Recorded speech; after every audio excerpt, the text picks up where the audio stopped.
So you've just had a filling done, and so I want to talk about what you may experience afterwards. If we were proactive and we caught a filling when it was really small, typically speaking, you might have a little bit of hot and cold sensitivity on it. So think about it this way. You put anything hot or cold on any material, it's going to expand and contract. Well, you put hot and cold on a tooth, the tooth is going to expand and contract. You put hot and cold on a filling, it's going to expand and contract. Well, they're different materials, so they expand and contract at different rates.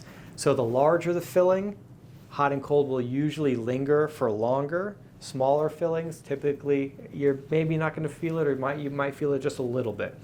But what we should experience over a 2-week period is if there's any little baseline of sensitivity, that after 2 weeks it might increase a little bit in the beginning, and then at the 2-week marker it should be gone. If you're experiencing any hot and cold sensitivity that's lingering or moderate to severe after 2 weeks, we want you to come in because we want to take a look and see what's going on. After the filling appointment, you also may, when you bite down, feel that it just feels a little bit high in one spot. And that's common as well, because when you're numb and we're doing the procedure and we have you check your bite and you bite, tap, tap, tap, when you're numb, you don't always tap, tap, tap in the right spot. It's like slightly off.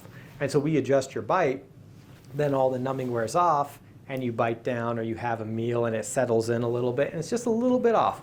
Give us a call right away. We want to adjust it right away, because what happens is you take a tooth and you're just hitting it a little bit early. Well, the forces of the bite are sometimes in the hundreds of pounds per square inch, and that little area that's high can create a bruise on the tooth.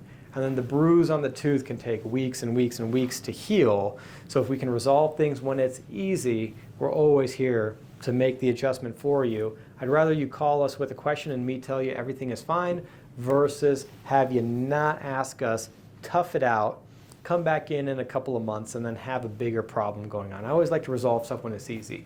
So typically speaking, a little bit of cold sensitivity. But if it's a big filling and a big cavity, yeah, it's going to be a little bit more complex. Typically speaking, what we're going to do is take a bunch of pictures of the tooth and kind of show you what happened during the procedure and educate you on your actual scenario. But if you do have any questions after watching this video, I want you to reach out to us because we are here to help.